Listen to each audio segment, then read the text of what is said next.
Welcome back to another edition of the Disney Dish Podcast with Jim Hill. It's me, Len Testa, and this is another show for April of 2018. Welcome back, everyone. It's been a good month so far for everyone, I hope. In addition to me, we have, as always, one Mr. Jim Hill on the show. Jim, how's it going? I am doing fine, Len. Thank you for asking. And yes, it only snowed twice yesterday. So again, we are really hopeful that April will be the month that, winter goes away. Yeah, twice in one day in April. Twitch. Okay. All right, James, going back to our last show, we had some news about the Disney Skyliner that you had uncovered about potential capacity concerns related to the Skyliner's use, because with the current route that the Skyliner is on, you're basically adding another 6,700 hotel rooms to the 4,600 hotel rooms that are already going through the International Gateway to exit Epcot at night. But you've now learned more about this, right? Yeah, well, I kept hammering on my sources. And the interesting thing is that initially, one of the things that Disney used to justify this project is, well, hell, we had a Skyway. We had a Skyway in Disneyland that operated from 56 through 94, and we had a Skyway that operated at Walt Disney World from 71 to 99. So, yeah, we have all sorts of experience with this. And it's like, which isn't really true, because remember, the old Skyway system, you either got on at Fantasyland and you went across the park and got off at Tomorrowland, or vice versa, Tomorrowland to Fantasyland Station. 2 stops. And right. Kind of a self-regulating line, because it just, but here you're talking about multiple points. You're talking about 4 separate entry and exit points. We've got the station outside of Disney's Hollywood Studio, the station between Pop Century and Art of Animation, station at the Riviera Resort, which is also a guest from the Caribbean Beach you're going to walk over. So let me pause you there for 1 second. You think there's only going to be one station at Caribbean Beach? Because that place is huge. You can't walk from one end to the other. You don't think there's going to be 2 stations? If you look at the actual art for the overhead plan that shows the route, it's just 1 station, Len. So they must be putting it right in the middle then, because the Riviera is, I think, on the far south side of the Caribbean Beach property. You would not want people walking from the north side. I just assumed there's going to be 2. Okay. All right, go ahead. So anyway, and finally, the station right at International Gateway. And this is the nightmare scenario that was spun out to me. All right, so picture this. It's the summer of 2019. Galaxy's Edge has just opened to the public. Ratatouille, and again, brand new big ride for Epcot, is in soft opening mode. In France, right by International Gateway. There we go. And we have the Illuminations Window on the World show, which has been in development forever, is finally being presented nightly on World Showcase Lagoon. So, all right, picture this. Day starts with a large number of guests who are staying off property, but they still have the multi-day, multi-park passes, but they park their cars over at Hollywood Studios because, of course, they want to experience Galaxy's Edge. Okay. So picture this. A good portion of that group of guests in the late afternoon decide to take the Skyliner over to Epcot so they can then experience Ratatouille, grab dinner at a restaurant that they booked 6 months in advance, and then stake a spot out for Illuminations Window on the World. It's now 9:15. Windows of the World is over, and these people now, they've just finished watching Epcot's big show, and so they want to get back to their cars, which, remember, are parked at the Hollywood Studios. And, said get back to their offsite hotel. And so they go to the International Gateway. Because they're there. They just watched Illuminations there. That's right. And so they now encounter this giant crowd of people. They have all of these people who are trying to get back to their rooms at the Riviera Resort, Pop Century, and Art of Animation. They also come up against all of these people who are at Epcot who have now decided, hey, I want to go over to Disney's Hollywood Studios, which, because Galaxy's Edge is just opened and it's huge. It's going to be open later. It's going to be open later. Oh, God, I didn't even think of this. Yes. Yeah. And if you want to really want to stress that how potentially bad this could get, remember, we still have that Mary Poppins Returns meet and greet that's supposed to go into... Yeah, let's put it in the UK. Sure, why not? Again, so you have these 2 new attractions bookending Yeah, and in fact, that's the thing that my source was saying. That's a nightmare. Somebody sitting in their hotel room will go, hey, look at the map. The Skyway dumps off right between France and UK, and that's got Ratatouille, that's got the Mary Poppins Returns. Oh, we gotta do this. We can see Illuminations from there. We'll get something to eat in France. We'll grab a glass of wine. It'll be super fabulous. Oh my God, I didn't even think of that. Yeah. You've got guys in ops right now who are waving the flag frantically because we're 14 months out. And it's one of these situations where it's like, guys, we absolutely have to do something here. Well, what are they going to do? The International Gateway itself is what, 20 yards wide? And it's so much worse, Len, because remember that spot off of the bridge in France that they used to do the dessert parties for corporate groups and weddings and that sort of thing? Yeah.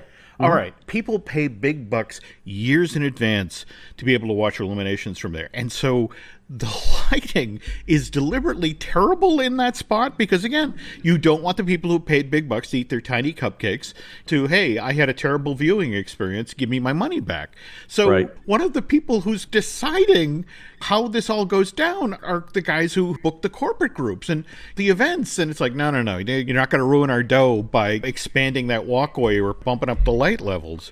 And they can't build out into the waterway because that's how the dessert party boats get into Epcot to see Illuminations. And they're not going to cut that revenue stream either. No. All right. Now, interesting little bend on this is that one of the ideas that's now being floated as a way to maybe alleviate the situation is the notion of putting a popular attraction on the other side of World Showcase Lagoon, which we've talked about this coming off the table. It's evidently back on. The Grand Fiesta Tour starring the Three Caballeros.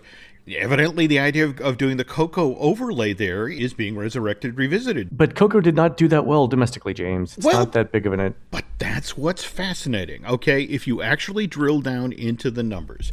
Yeah, if you're going strictly domestically, out of the 19 movies that Pixar has released since, they started doing features back in November of 1995, Coco only made $209 million in the United States. So it's literally 13th on that list. In fact... And what's funny is if you actually go over to Box Office Mojo and look at all the movies that were released in 2017 domestically, it's also 13th on that list, which I think is a little weird. On the other hand, if you take overseas numbers, totally different storyline. Really? Coco overseas sold $584.9 million worth of tickets, which puts it's second only to Toy Story 3, which is the top earner overseas ever for Pixar, $651 million overseas. So, wow. So the Imagineers with this info in hand have gone to Walt Disney World Management and said, guys, look at these numbers. And if you put in domestic and you put in international, the top 5 films of all time for Pixar. Number 1 is Toy Story. That's $1.6 billion. Finding Dory is $1.2 billion. Finding Nemo is $940 million. Inside Out is $857 million. And there, in the number 5 position, is Coco with $794 million worldwide. And now remember, getting back to our old pal Bob Chapek, who's now the chairman of Parks, Experiences, and Consumer Products, you got to remember what he said at the D23 Expo back in July of 2017, which is what he said. He wanted to make Epcot more Disney, timeless, relevant, family-friendly. When you look at his actual job title now, Len, you go to the Disney Corporate Communications page, as of March of 2018, his job now is to oversee the global hub where Disney's stories, characters, and franchises come to life.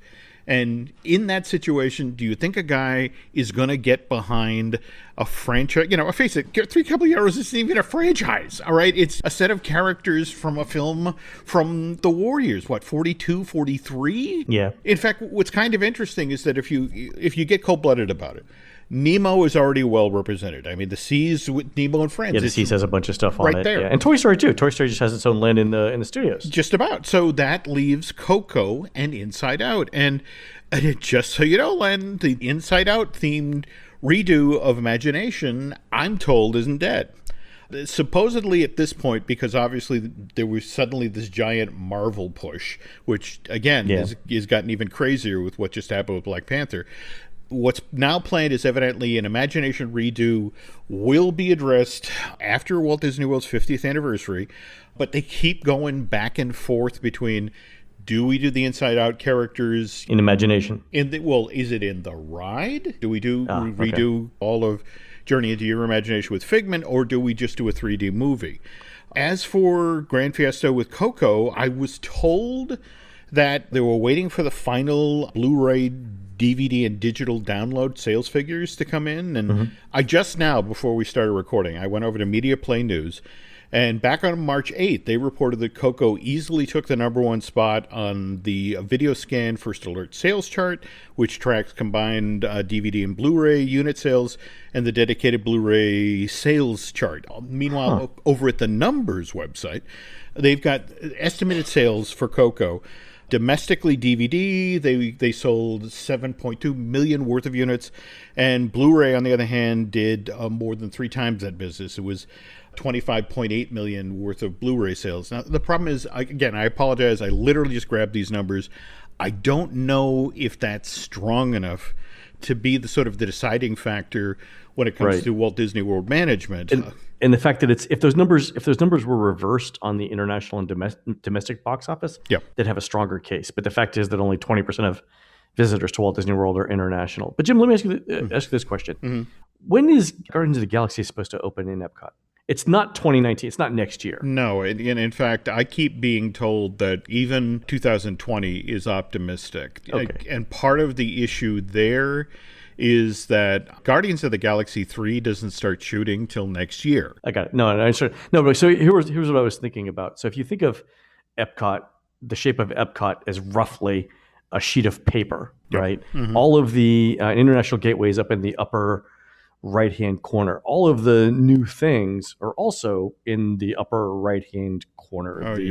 Remy ride in France, the Mary Poppins experience in the UK, and then Illuminations is sort of like on that top edge of the paper as well. If Guardians would have opened in 2019, you would have had something literally in the opposite corner of the park that could draw people out. And not coincidentally, Jim, but if they're already at the front of the park, you could offer them buses back over to the studios or to Caribbean, right? I mean, you could. That's it exactly. But to be honest, when you talk with folks at Epcot, kind of cringe about that. What they basically say is, look, we had a really wet spring, and Star Wars Galaxy's Edge is the priority. Yeah, they have to get that done.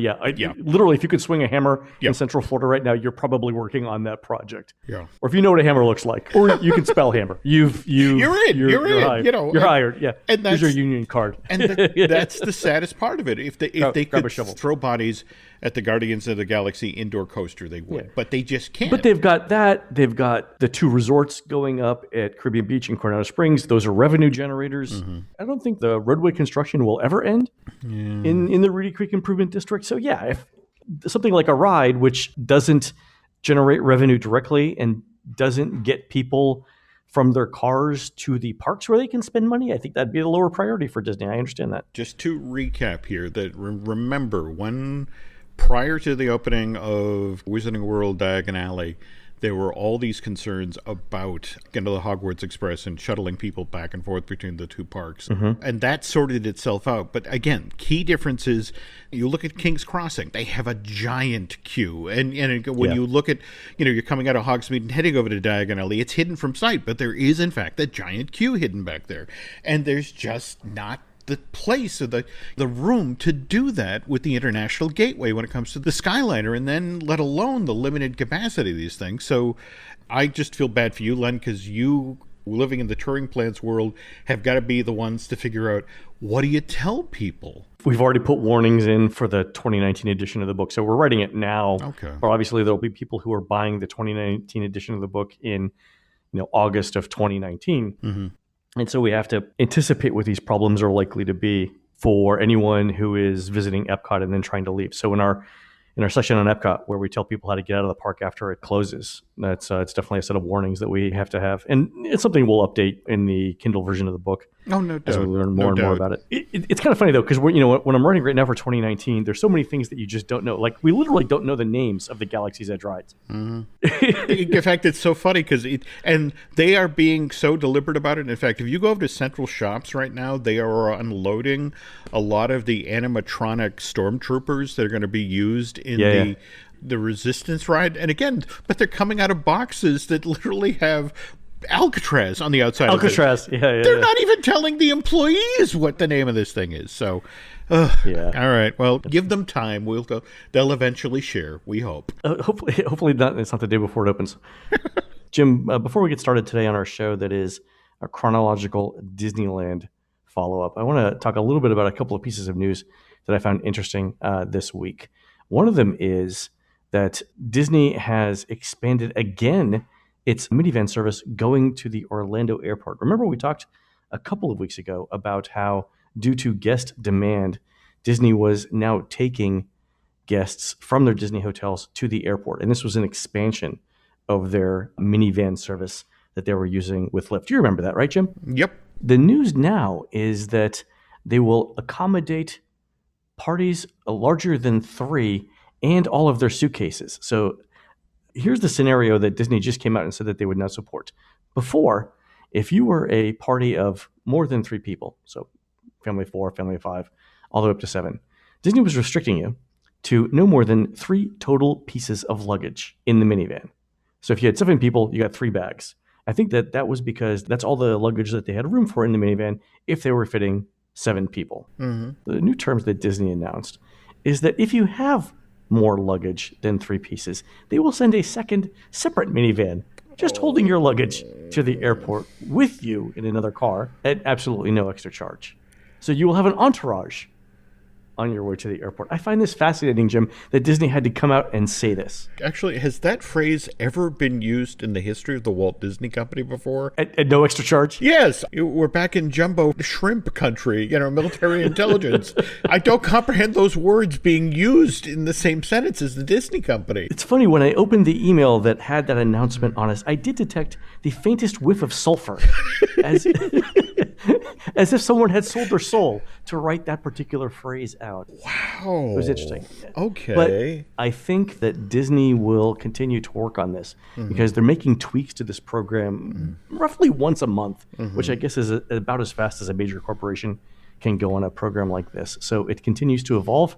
I'm interested to see how it goes after this. The other thing that I found that was interesting, James, was this. We've talked also about self-driving cars. A recent Disney patent filing indicated that to keep people entertained in self-driving cars, they may project augmented reality or virtual reality images on the windows of the self-driving car to keep you entertained while you're driving along Disney property. You're at the world's #1 destination resort. You are surrounded by 4 of the world's biggest, most expensive, highly detailed theme parks, resorts.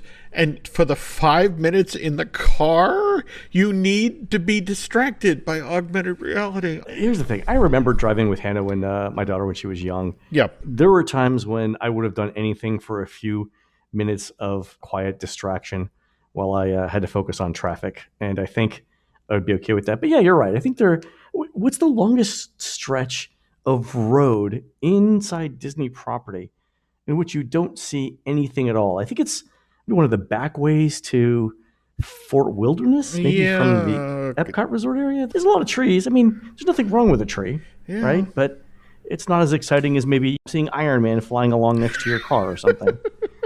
Yes. No, really, yes. I think it's what they're going for. Okay, I get it. The other thing that I thought was interesting was they said car, but then they said or other vehicles. So I'm thinking maybe this could be a gondola test as well. Okay, that's promising, but again, at the same time, I mean, it's, for example, you're in the gondola, you were 150 feet up.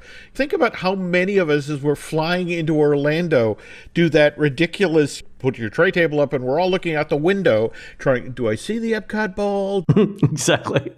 Trying to get that glimpse, and here we are, we're in this vehicle that will allow us to do it and get those photographs. And no, we need augmented reality, because God help us if we're not entertained for 30 whole seconds. Yeah.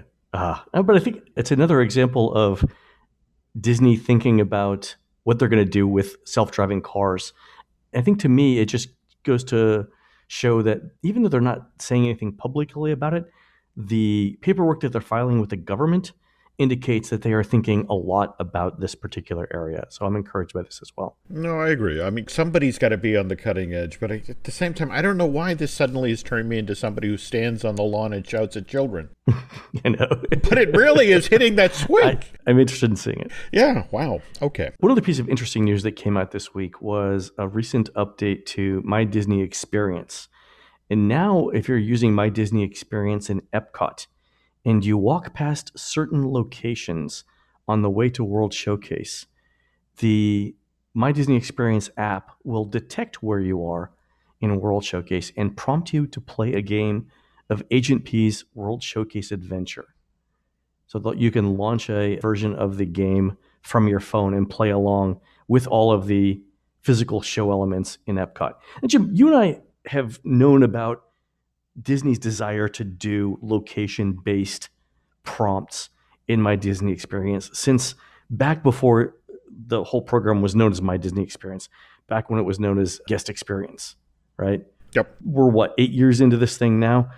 This is, I think, one of the first obvious examples of them using location awareness. I would have bet money that the first example of location-aware functionality that My Disney Experience got would have been to try and sell you something. But no, I am wrong. It was to play Agent P's World Showcase Adventure. What do you think Disney's trying to get here with this location awareness stuff? For me, it's like, wow, we are now officially living Minority Report.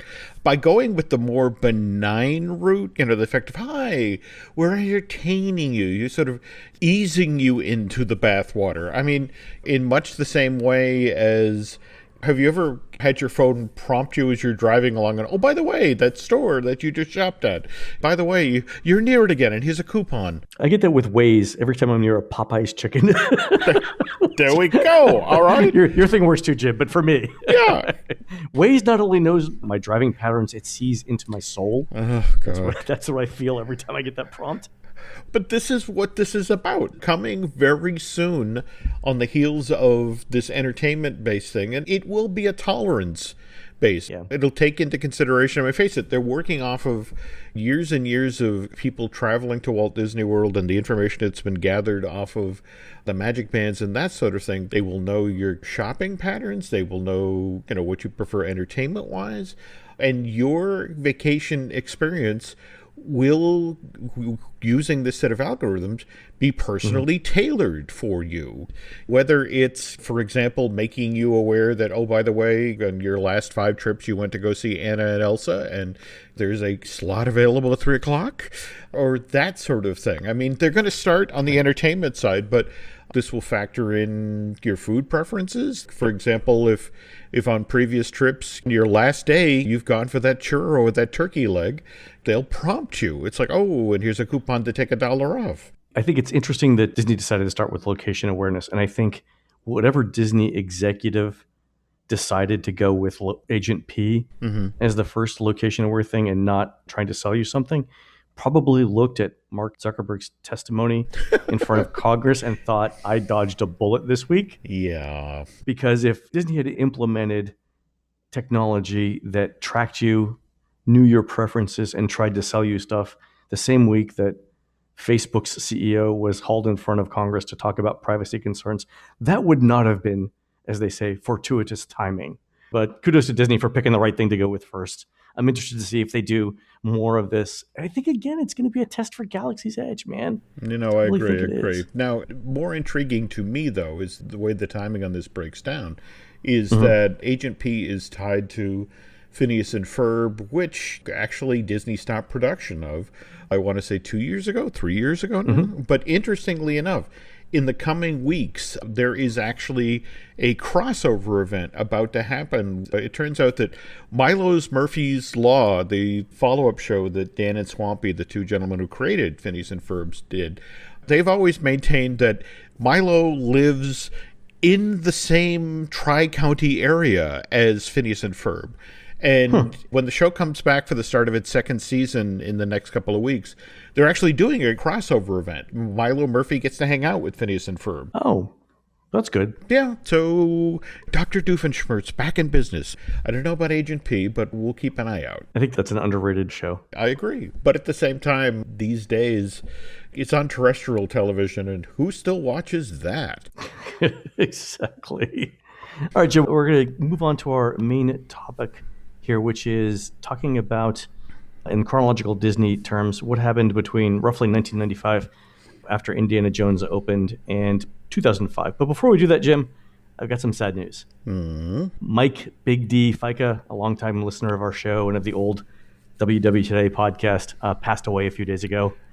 Mike was a great guy. He came to our Disney Dish event this past November. Laurel and I had dinner with him and his kids, Emily and David, and we'd spoken. He and I just spoke just last week. I'm going to miss him a lot. Very sad about that. It is. It breaks my heart. I mean, he and I got to hang quite a bit at the event in November, and it was always so much fun to chat with. And it was just sort of a shock. He'd been ill for a while, though, hadn't he? He'd undergone some surgery related to weight loss. I haven't spoken to the family yet, so I don't know what was going on. But he was making some effort to get healthier, and it was just a shock. But yeah, I'm very, very sad. Now, here's the thing. I don't think Mike would want us to be sad. So I am now going to tell you my favorite Mike Big D story. Okay, go. And I love this story. It's my favorite one about Mike. So Mike lived in Idaho. His day job was, of all things, assistant U.S. attorney. And I'm thinking, if you have friends, that's the kind of friend you need to have, right? Yep. So he works for the Justice Department. He actually led the Organized Crime and Drug Enforcement Task Force in Idaho. Again, the kind of guy that you want to know just in case. But Mike would occasionally get cases outside of organized crime. And one day, he was asked to prosecute a guy for, of all things, poaching wildlife on federal lands. Because Idaho, and that's what you do, I guess. I don't know. Things are different out west. So anyway, this guy was accused of catching and eating a northern spotted owl on federally protected on federal land, and it's a federally protected species. Mike must have got all the great cases. So Mike calls this guy into court, and it goes to trial, and Mike's representing the U.S. government, right? So during a break in the trial one day, Mike said to me, his curiosity got the better of him. So he walks over to the table where the defendant's sitting, and he says, "Look, I got to know, what does spotted owl taste like?" And Mike said he knew he was not dealing with the smartest criminal in the world when the defendant answered, "It tastes kind of like bald eagle, only gamier." Oh, wow. Mike, oh, okay. Jeez. Holy cow. Oh, no, that's a great story. Mike he laughed when we told the story, and so that's how I choose to. That's how I'm going to remember Mike. Anyway, Okay. All right, I'm going to take a break for a minute here and go compose myself. We'll come back and we'll do the main part of our show. Is that all right?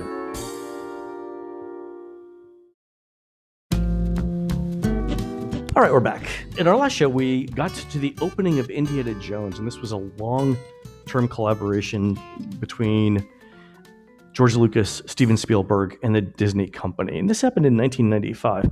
And you and I were reviewing our show notes after we recorded that show, and you were going over the list of attractions that Disneyland opened between 1995 and 2005. And Jim, I gotta say, it's a short list. No, it Basically, is. for 10 years, Disney doesn't open very much at all. There's a very good reason for that, which oddly enough has to do with Eisner announced in January of 1990 this very ambitious Disney Decade plan. And the weird thing is, Indiana Jones does in fact open March 3rd, 1995, And it's hugely expensive. It's over $100 million, but it delivers the goods. It's the right attraction at the right time. This is 1995. This is Disneyland's 40th anniversary year. In fact, just in case people didn't get the idea, didn't link the two, the subtitle for that anniversary year was 40 Years of Adventure. So whether you were going to Disneyland or not to see Indy, you knew about the Indiana Jones adventure. It does exactly what it's supposed to. That year, the anniversary year, Disneyland's attendance is 35% higher than the year previous. Wow, that's a huge jump. It is. But at this very moment in 1995, the wheels are coming off the Walt Disney Company.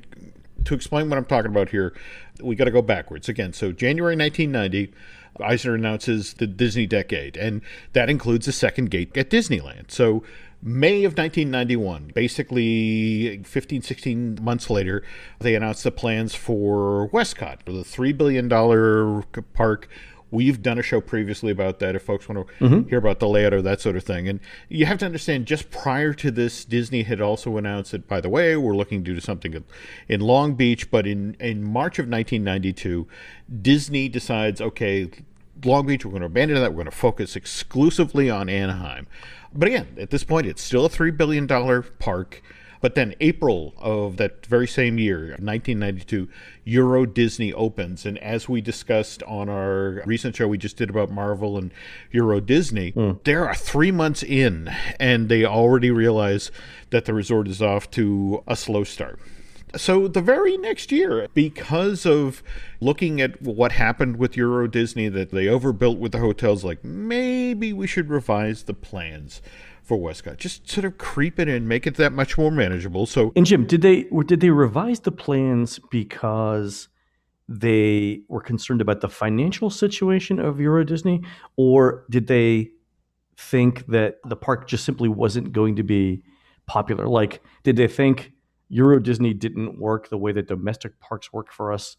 We just need to save some money, or did they fundamentally rethink the appeal of Disney parks worldwide? Was it money, or was it like, we don't know what we're doing? It's actually a two-part answer, because the first redo actually had more to do with, there was this homeowners organization in Anaheim that really had problems with the initial design of Westcott. Because remember, the centerpiece of this park was a 300-foot tall golden space station Earth, which even the Imagineers were like, well, you understand you're going to be standing at the hub in Disneyland and see what looks like.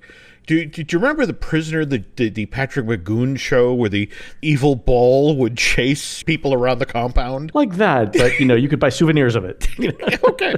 But yeah, I mean, you would be standing at the hub in Disneyland and look down to the train station, and there looming would be this giant orange ball. Yeah. I always forget about that because Disneyland is in the middle of residential Anaheim. I mean, there's a commercial district around it, but if you go at the back of DCA right now, you walk over one block and there are homes. Yeah. Right there. Yes, there are. And so recognizing that maybe the locals didn't want to look out and see this shape, and also they jiggered the layout of the park. So, for example, they basically drew a line down the middle where to the back there was like one giant show building that was... This was where the scientific wonders of Westcott were now kept in a giant show building.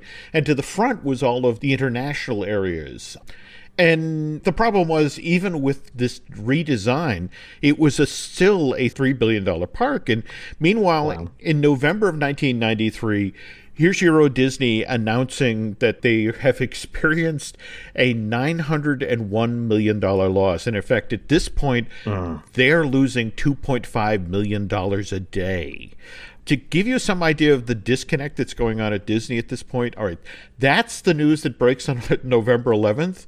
On November 12th of that same year, this is when Disney announces they're going to build Disney's America in Prince William County, 30 miles outside of Washington, D.C. And for Wall Street, it's like, no, wait a minute. You're losing $900 million on Euro Disney, but you're going to spend $650 million on a park in Washington, D.C.? It's like, yes, we are.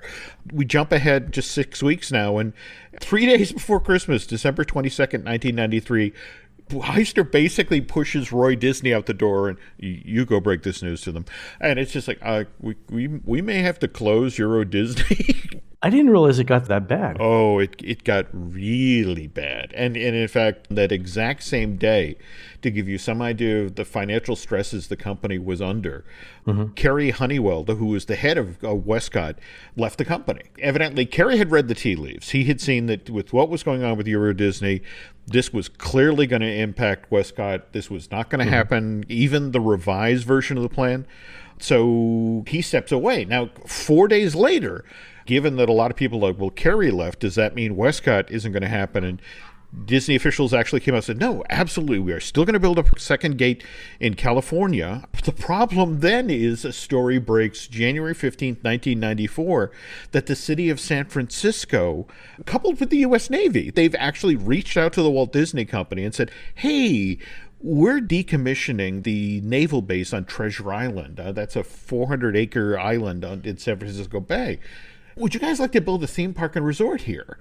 And Anaheim kind of loses its mind at this moment. Oh, yeah. It's like your sister hitting on your prom date. I mean, come on. Yeah. So it's like, are you kidding me? And so they call Disney, and suddenly, February 3rd of 1994, the city of Anaheim and Disney have come to this agreement. It's like, okay, whatever it takes to make sure you stay here and you make this damn park. And one of the things they agreed to was $750 million worth of public improvements. I mean, that's the Garden District. That's going to every hotel and store around the resort and going, by the way, here's your new limitations on signage, and here's the materials you can use, and that sort of thing. Yeah, I mean, color schemes, it all got enforced. But they expanded the roads. They planted tons of palm trees. I mean, I remember going there in the late 90s, early 2000s, and that was basically a construction zone for a couple block radius around Disneyland for years, wasn't it? It was. It took them a long time to spend that $750 million. It did. But at the same time, I mean, you know, there were those of us who, you know, again, I'm weird. I miss the parking lot. I miss the kind of grimy, carny version of Anaheim. But it's prettier, and it's safer to walk around and all that. But anyway, doubling back to Euro Disney now, February 14th, 1993, debt restructuring talks begin, and the year after it opens. Yeah, I mean, now, or excuse me, this is 94, February 2 years. 94. Okay. 2 days later, here is Michael Eisner standing on stage at the annual meeting for the Walt Disney Company. And this is the first time he reveals, oh, by the way, we're thinking of launching a cruise line. And I know what's going on in Paris, and we're all disappointed, but we are now looking along the Pacific Rim for other sites to build theme parks. And what's interesting is among the names that were floated is Hong Kong and Shanghai. So that far out, they had identified these possible locations. Anyway, it's a really tense period of time. Wall Street is thrilled about the cruise line idea and excited about them going to Asia, but at the same time, you guys got to deal with what's going on at Euro Disney. So April 3rd, 1994. They get 61 of the creditor banks, who at this point are holding $2.5 billion of the debt that was racked up to build the $3.5 billion Euro Disney Resort. So they all agree they're going to renegotiate the debt. And so this is great news. And so Frank Wells, who had been the gentleman who had ridden herd on all of this, he's like, okay, this is great. I actually have to go back to California now because I have to sign my brand new 7-year deal with the Walt Disney Company. But en route, I mean, he spent a brutal 6 weeks in Paris and getting this deal hammered through. So he's going to take a skiing vacation. He goes to Nevada with his son.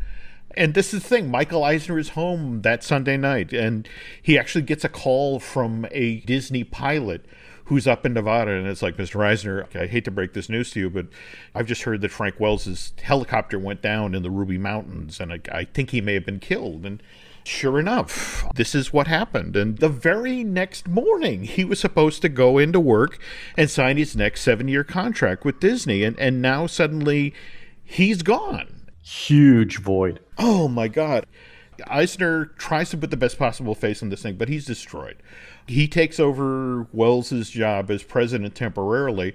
And in fact, what's interesting is the day afterwards, the company feels compelled to put word out. In fact, this is a quote from Los Angeles Times story, that there will be no change to any previously announced plans or projects, including proposed $3 billion Disneyland resort project under consideration for Anaheim. it's a real credit to Frank that 10 days after we lost him, again, everybody honored the deal. All 61 banks signed off on the deal. On the 11th, there was this amazing memorial service for Frank. And I think the saddest moment was Eisner was one of the last people to speak, and he's on stage. And it's like, this is the moment I'm angriest at Frank, because it's like, normally in this situation, he would have told me what to say on stage before I got here to talk to you folks. But again, life goes on. I mean, the irony is, not a week later, Beauty and the Beast opens on Broadway and begins its 13-year run. And then just 6 to 8 weeks after that, Lion King opens in theaters, and that's Disney's real first Frozen. I mean, that thing made $766 million worldwide at the box office and became this retail behemoth and a Broadway hit unto itself. And the thing that actually had the hugest impact, oddly enough, on Westcott and eventually Disney's California Adventure, happened on July 1st, 1994. And that's when Innoventions opened at Epcot as part of the Epcot 94 project. Now, what was intriguing about that, this is taking the Communicore area and basically turning it into the Consumer Electronics Show in Las Vegas. It was a consumer electronics show inside a park halfway dedicated to World's Fairs. There we go. But here's the thing. Eisner had, the year previous, gone to Consumer Electronics Show, had liked what he'd seen. He turned to Imagineer Barry Braverman and said, I want one of those. And Barry turned around and called, just basically got the show exhibitor list and called all of these companies and got everything that came into the revised Communicore Innoventions area for free. Everybody paid for their own booths. Everybody paid for their own exhibits. And it was like, we got this massive new attraction in the center of Epcot for no money. And meanwhile, without Frank in his corner, without Frank reassuring him that we can still do this, we can still get stuff done. August of 1994, the word gets out that, those 4,600 hotel rooms we were going to be built in Anaheim as part of Westcott, maybe we're just doing 1,800. And then it's just this cascade situation starts to happen. August 24th of that same year, Jeffrey Katzenberg leaves the company. September 29th, 1994, Disney, after dealing with brutal publicity and lots of Washington movers and shakers pushing back against it, they abandoned their plans to build that theme park in Northern Virginia. It's a rough couple of years. Oh, God, it's terrible. And October 12th of that same year, Spielberg, Katzenberg, and Geffen announced that they are launching Disney's competition, DreamWorks. And DreamWorks SKG, right? I think it's just DreamWorks now, but yeah. Yeah, Eisner is very, very overwhelmed at this point. It just seems like during the summer when they should be celebrating, they've got the Lion King, it's making more money than God, but it's just, he's getting nervous and he's looking around inside the building. Well, who's doing something that's successful?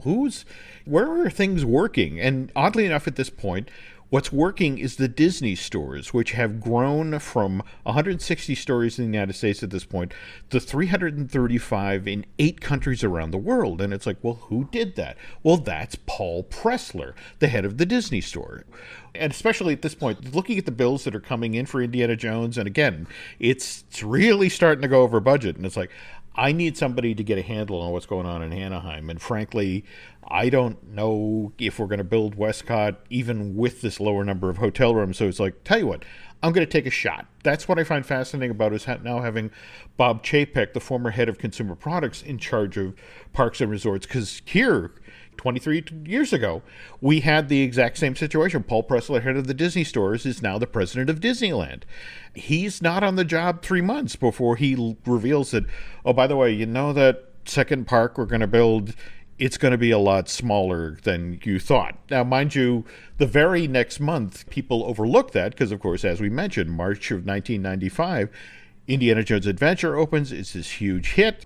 But at the same time, there are these rumors about Westcott is dead. Disney's just not saying it. And at the same time, remember, August of 1995, this is when Disney, clear out of the blue, there had been no indication this was going to happen at all, turns and acquires Cap City ABC for $19 billion. I remember where I was when that was announced, and I thought that was really, really smart move because they got basically distribution for all of their content.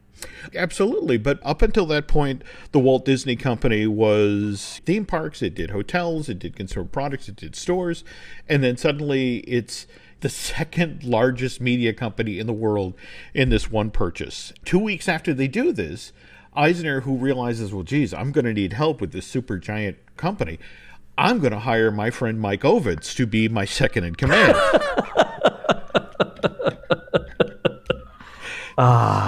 Yeah. There's a whole other show on the Mike Ovitz thing. Yeah. So think about this. You've got Pressler on one side. You've got Michael Ovitz on the other side, whispering in Michael's ears. And meanwhile, the Westcott project is just spinning around the bowl because it's too expensive, it's too ambitious. It's that very same month, August of 1995, that they have the first 3-day-long charrette up in the mountains of Aspen, where it's Barry Braverman, who's the hero who brought in innovations for no money at all. And that's the thing. It's like, look, Westcott costs too damn much. What can we do that's affordable? And more to the point, that's a compliment to Disneyland, that services the needs of this, that we need a new hotel. We need a downtown Disney. We'll talk about what happened at Aspen. And the real fascinating thing for me about Disney's California Adventure, Len, is this is the Frankenstein theme park. There were so many chunks, for example, of the original DCA that came straight out of Disney's America. The farm area, the roller coaster, all of that stuff. It was just literally, it's like, hand me the corpse. I'll just take out what I want. You see that even today. There's the park that was originally dedicated to California monuments and areas now has a Hollywood land. Okay, fair enough. That's California. A Marvel land? Pixar land? Oh, and by the way, I don't know if you saw the latest. It turns out that whatever they're building in California on top of A Bug's Land into the Hollywood backlot, it can be called many things, but it cannot be called Marvel Land. I didn't know that. Why? Is that new? It's actually part of the master licensing deal. Jesus, is it really? There is language in there to the effect of even the naming rights stateside. The interesting thing is overseas, this can be Marvel Land, but just not stateside. You know that somewhere in that contract, Universal owns the rights to rename Stan Lee's kids. It's got to be in there somewhere. We just haven't found it yet.